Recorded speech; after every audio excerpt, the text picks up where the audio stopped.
Bom dia a todos. Volto a falar para vocês sobre o Parque Nacional do Iguaçu, dando continuidade a esse importante encontro. Nós temos apresentado um documentário, creio que todos assistiram, os aqui presentes, e esse documentário é parte dos trabalhos do Parque Nacional. Esse documentário permite às pessoas que estão fora do parque perceber a dificuldade de gestão do Parque Nacional do Iguaçu, as dificuldades que enfrentamos, tanto para gerir o parque, quanto para conservar a biodiversidade no interior desse Parque Nacional. E também os processos ecológicos que são protegidos por essa unidade, que são apresentados para vocês nesse documentário. O que eu vou falar agora é uma complementação do que é o Parque Nacional do Iguaçu, mas vamos falar sobre as nossas experiências de gestão, de como nós temos conseguido conservar a biodiversidade do parque e permitir que as pessoas também possam usufruir dessa biodiversidade em visitas diretas e conhecer de perto o Parque Nacional do Iguaçu, que na verdade é um patrimônio natural da humanidade, tombado pela Unesco. E esse patrimônio, como eu falei na minha apresentação aqui há pouco, ele é de toda a humanidade, ele é de todos nós. A natureza não tem fronteiras, isso nós falamos no Iguaçu, pela divisa que nós temos com o Parque Argentino. Vocês puderam ver no documentário que o Parque Argentino é um vizinho e nós temos uma boa relação com esse vizinho. Temos trabalhos realizados conjuntamente, mostramos alguma coisa nesse documentário, e esses trabalhos são muito importantes para que a gente consiga uma boa conservação de todo o parque, de todo o patrimônio natural, que é o Parque Iguaçu no Brasil e Iguaçu na Argentina. Então, essa é uma imagem aérea do parque, né?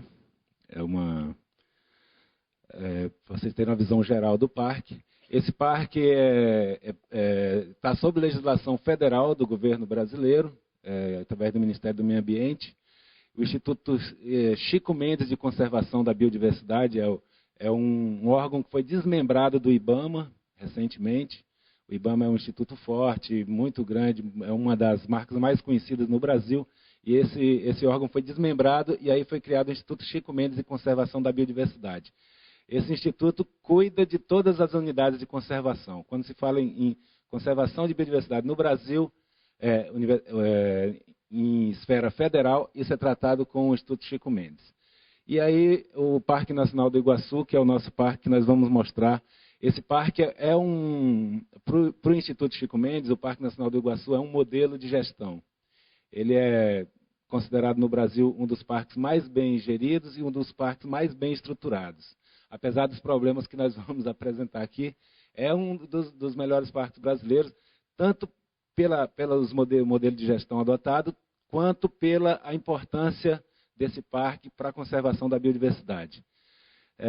Devido à localização desse parque, por ele estar na região sul do país, e essa região é uma região muito antropizada e totalmente alterada, as florestas que existiam foram suprimidas, e hoje essa reserva está aí, nessa região, e aí ela resiste bravamente às pressões antrópicas da região, de ocupação do solo e pressões políticas para o uso dessas áreas.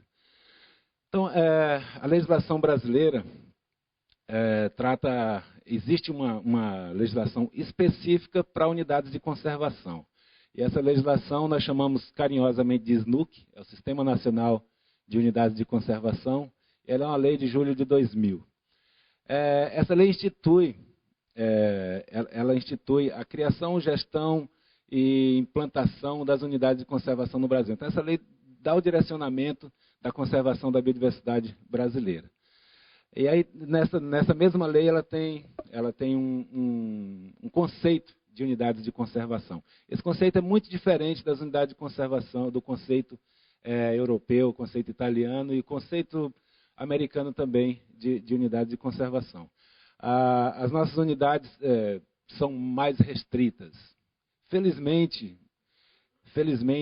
no Brasil, a criação das unidades de conservação ainda se deu a tempo de se ter áreas íntegras. Então, quando o Brasil resolveu criar unidades de conservação, ainda existiam áreas íntegras, que tinham os processos ecológicos protegidos, que tinham amostras importantes dos ecossistemas brasileiros, ainda estavam aí. Hoje ainda tem isso. Então, felizmente isso aconteceu a tempo e nós conseguimos, achamos melhor, o governo brasileiro achou melhor, conceituar a unidade de conservação como áreas mais bem protegidas, mais íntegras e mais restritivas, de uso mais restrito possível. Então, quando se pensa em um parque nacional no Brasil, se pensa numa restrição muito maior do que o conceito europeu e o conceito americano de parques. E até africano também. Então, aqui nós temos um conceito, né, que é um espaço territorial e seus recursos ambientais, incluindo as águas, com características naturais relevantes, legalmente instituídos pelo poder público, com objetivo de conservação e limites definidos sob regime especial de administração. É uma administração diferenciada que se dá às unidades de conservação das áreas fora desse espaço territorial, o qual se aplicam garantias adequadas de proteção. As unidades de conservação devem e têm que ser protegidas de forma adequada. Não é importante, não quer dizer nada você criar um parque no papel. Existem no Brasil muitos parques que estão no papel apenas, foi assinado um decreto presidencial criando aquela unidade e aquela unidade sequer tem uma pessoa trabalhando.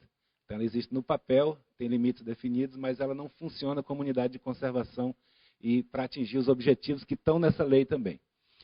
Então, e que não é o caso do Iguaçu, né? Então, as unidades de conservação no Brasil hoje estão em torno de 260 unidades no país inteiro. Elas estão distribuídas em todo o país e elas procuram garantir a conservação de ecossistema, dos diferentes ecossistemas brasileiros.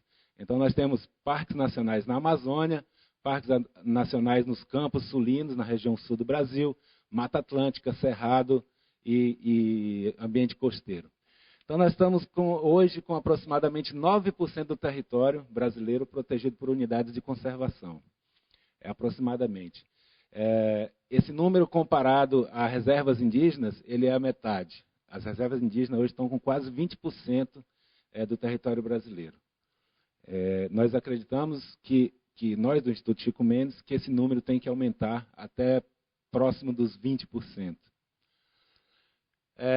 E essas unidades de conservação são classificadas de duas formas, né? Nós temos a classificação das unidades, que elas estão como unidades de uso sustentável, que são as unidades que podem ser exploradas. Essas unidades de uso sustentável se parecem mais com o conceito italiano de parques nacionais. Elas são usadas de forma direta, tem produção no seu interior, tem comunidades que vivem dela, e elas têm uma gestão diferenciada, mas o uso não é tão restritivo como o das unidades de proteção integral.